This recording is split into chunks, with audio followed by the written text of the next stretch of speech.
إن الحمد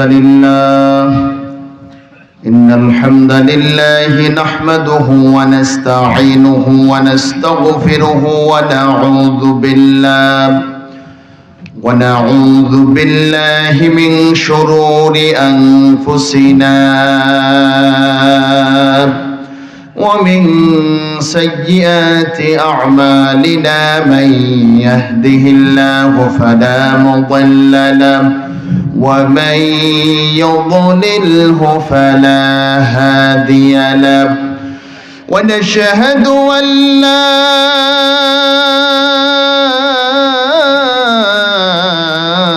إله إلا الله وحده لا شريك له الذي أرسله بالحق بشيرا ونذيرا وداعيا إلى الله بإذنه وسراجا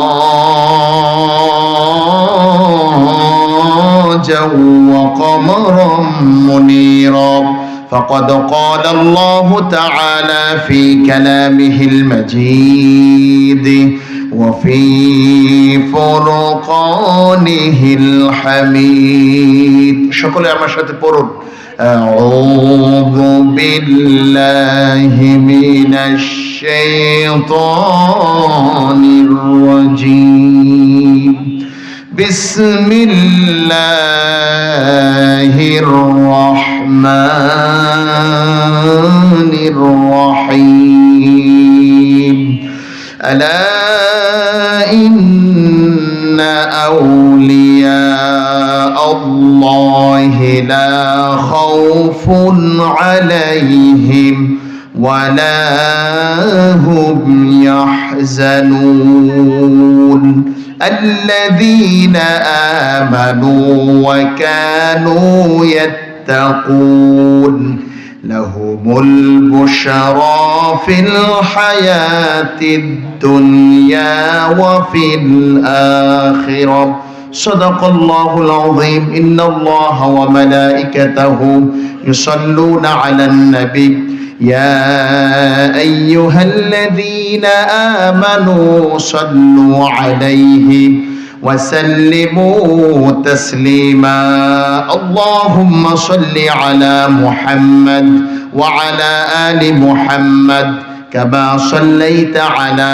إبراهيم وعلى آل إبراهيم إنك حميد مجيد اللهم بارك على محمد وعلى آل محمد كما باركت على إبراهيم وعلى آل إبراهيم إنك حميد مجيد আলহামদুলিল্লাহ বাংলাদেশের ঐতিহ্যবাহী জেলা ফেনী জেলার অন্তর্গত সোনাখালী গ্রামবাসী বক্তবৃন্দর উদ্যোগে 40তম বার্ষিক ইসালে সব মাহফিলের সম্মানিত সভাপতি পীরে কামেল আল্লামা হযরত মাওলানা ফকির সৈয়দ মুস্তাক আহমেদ পীর সাহেব সোনাখালী দরবার শরীফ আমার সামনে উপবিষ্ট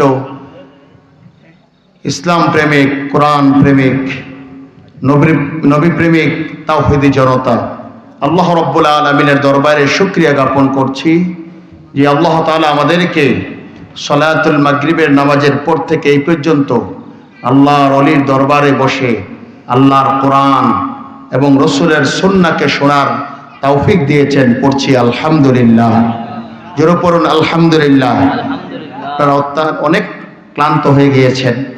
আমি 5 মিনিট যেহেতু অনেক দূর থেকে আসছি এই দরবারে যদি একটু দোয়া না নিই তাহলে এটা কেমন হয় না। হুজুরকে বসিয়ে আলোচনা করা আমাদের লক্ষ্য উদ্দেশ্য নয়, উদ্দেশ্য হচ্ছে সংক্ষিপ্ত একটু দোয়া নেওয়া। আল্লাহ তাআলা আমাদেরকে কবুল করুন। সকলে পড়ছি আল্লাহুম্মা আমিন। আমি একটি আয়াত আপনাদের সম্মুখে তেলাওয়াত করেছি। আল্লাহ রাব্বুল আলামিন কোরআনে কারীমে বলেছেন আলা ইন্না আউলিয়া আল্লাহি লা খাউফুন আলাইহিম ওয়া লা হুম ইয়াহজানুন الذين آمنوا وكانوا يتقون لهم البشرى في الحياة الدنيا وفي الآخرة আল্লাহ রাব্বুল আলামিন বলেন, জেনে রেখো আল্লাহর ওলিদের না কোনো ভয় আছে, না কোনো পেরেশানি আছে। তারা সেই লোক যারা প্রকৃত ঈমান এনেছে, সুবহানাল্লাহ, এবং গুনাহ হতে তাকওয়া পরহেজগার করেছে। তাদের জন্য সুসংবাদ রয়েছে পার্থিব জীবনে এবং পরকালের জীবনে। যারা প্রকৃতপক্ষে ঈমান আনয়ন করে তারা হলো আল্লাহর ওলি বন্ধু। বিভিন্ন আয়াত কোরআনে কারিমের তাদের শান মর্যাদা আল্লাহ তাআলা আলোচনা করেছেন। জোরে বলেন সুবহানাল্লাহ। আল্লাহর ওলিদের কোনো ভয় নেই, আছে? যারা আল্লাহর ওলি, যারা আল্লাহর প্রকৃত বান্দা, যারা আল্লাহর ওলি, তারা হচ্ছে আল্লাহর কি বন্ধু। সুবহানাল্লাহ পড়ুন। সেই আল্লাহর ওলির দরবারে আমরা আসছি, যেটা বলেন ঠিক কিনা? তারা আল্লাহর ওলিদের কোনো ভয় নাই, কোনো চিন্তা নাই, কোনো পেরেশানি নাই। আল্লাহ বলেছেন, ওয়ালা তাহিনু ওয়ালা তাহজানু ওয়া আনতুমুল আ'লাউনা ইন কুনতুম মুমিনিন। তোমাদের কোনো ভয় নাই, তোমাদের কোনো পেরেশানি নাই, তোমরা দুঃখ করবে না। সুবহানাল্লাহ। যারা মুমিন তাদের কোনো ভয় নাই।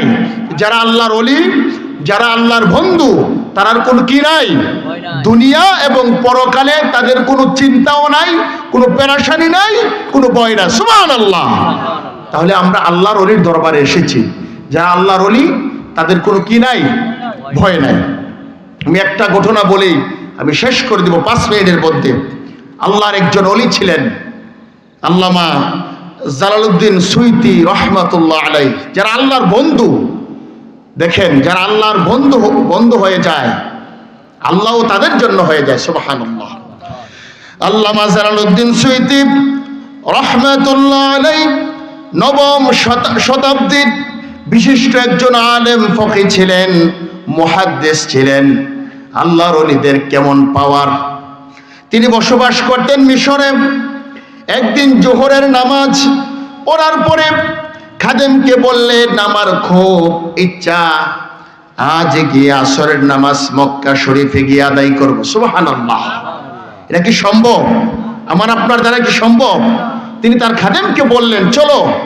জোহরের নামাজের পরে তিনি বলতেছেন, আমার ইচ্ছা হচ্ছে যে আসরের সালাত গিয়ে আমি কোথায় পড়ব? মক্কা শরীফে আদায় করব। এটা কি সম্ভব নাকি? এটা সাধারণ মানুষ তার বিবেকে কাজ করবে না। কিভাবে সম্ভব যে আপনি আসর নামাজ মক্কাতে গিয়ে পড়বেন, জোহর নামাজ পড়েছেন? আল্লামা জালালউদ্দিন সুয়ুতী রহমাতুল্লাহ আলাইহি খাদেমকে বললেন, এখন রওনা করলে তো, খাদেম বললেন তিনাকে, এখন রওনা করলে অনেক দিন সময় লেগে যাবে, অনেকক্ষণ সময় লেগে যাবে, আপনি কি করে সম্ভব? আল্লামা জালালউদ্দিন সুয়ুতী রহমাতুল্লাহ আলাইহি তার খাদেমকে বললেন, তুমি কোনো কথা বলবে না, চোখগুলি বন্ধ করো, আমার হাত ধরো, আমি যতক্ষণ পর্যন্ত চোখ খুলতে না বলবো তুমি খুলবা না। সুবহানাল্লাহ। এমনই করে আল্লামা জালালউদ্দিন সুয়ুতী রহমাতুল্লাহ আলাইহির খাদেম এক পা হাঁটি হাঁটি করে 27 কদম যাওয়ার পরে তিনি বললেন, চোখগুলি খুলো। কি করো? চোখগুলি খোলো। আল্লামা জালালউদ্দিন সুয়ুতী রহমাতুল্লাহ আলাইহি 27 কদম হাঁটার পরে তিনি বললেন, চোখ খুলো। 27 কদম যাওয়ার পরে তিনি জান্নাতুল মুআল্লার সামনে দাঁড়িয়ে আছেন। সুবহানাল্লাহ। 27 কদম হাঁটার পরে কোথায় দাঁড়িয়ে আছেন? জান্নাতুল মুআল্লায়। এবার জান্নাতুল মুআল্লায় গিয়ে হযরতে খাদিজাতুল কুবরা রাদিয়াল্লাহু তাআলা আনহার সহ অন্যান্য সাহাবাই কেরামের কবর জিয়ারত করে মসজিদে হারামে প্রবেশ করলেন। সুবহানাল্লাহ। বাইতুল্লাহ তাওয়াফ করে, সাফা মারওয়া সাই করে উমরা সম্পূর্ণ করলেন। এরপরে আসরের সালাত জামাতের সাথে আদায় করলেন। সুবহানাল্লাহ। এরপরে আসরের নামাজের পরে মসজিদ থেকে বের হয়ে খাদেমকে বললেন, চলো আমরা মাগরিব গিয়ে মিশরে আদায় করব, মিশরে পড়ব। যেখান থেকে আমরা আসছি সেখানে গিয়ে আবার কি পড়ব? মাগরিবের নামাজ পড়ব। সুবহানাল্লাহ বলুন না। এটা কি সম্ভব? বলেন সম্ভব? কোনোভাবেই সম্ভব না। আল্লামা জালালউদ্দিন সুয়ুতী খাদেম বললেন, কি করে সম্ভব? তিনি বললেন, আমার হাত ধরো, আমি যতক্ষণ পর্যন্ত অনুমতি না দেব চোখ খোলার জন্য, তুমি চোখ খুলবা না। আল্লামা জালালউদ্দিন সুয়ুতী রহমাতুল্লাহ আলাইহি তার খাদেমকে বললেন, চোখগুলি বন্ধ করো, আমার হাত ধরো। এমনি করে 17 কদম যাওয়ার পরে বললেন, এবার চোখ খুলো। সুবহানাল্লাহ। আল্লামা জালালউদ্দিন সুয়ুতী রহমাতুল্লাহ আলাইহির খাদেম চোখগুলি খোলার পরে যেখান থেকে আসরের নামাজ পড়তে গিয়েছেন, আবার 17 কদম হাঁটার পরে সেখানে এসে মাগরিবের সালাত আদায় করেন। সুবহানাল্লাহ। আল্লাহর ওলিদের পাওয়ার আসেনি?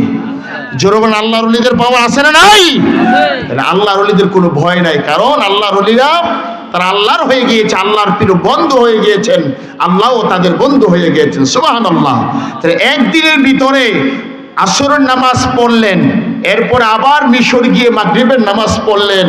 এটা আল্লাহর বন্ধুদের দ্বারা সম্ভব। সুবহানাল্লাহ। আমরা আল্লাহর ওলির দরবারে এসেছি, আল্লাহ পাক যেন আমাদেরকে এই ওলির দরবার থেকে ওলির খাতায় নামটা লিখিয়ে আমরা যেন বাড়িতে পুষতে পারি, আল্লাহ সেই তৌফিক দান করুন। সকলে বলেন আল্লাহুম্মা আমিন। ওয়া মা তাওফীক ইল্লা বিল্লাহ। আসসালামু আলাইকুম ওয়া রাহমাতুল্লাহি ওয়া বারাকাতুহু।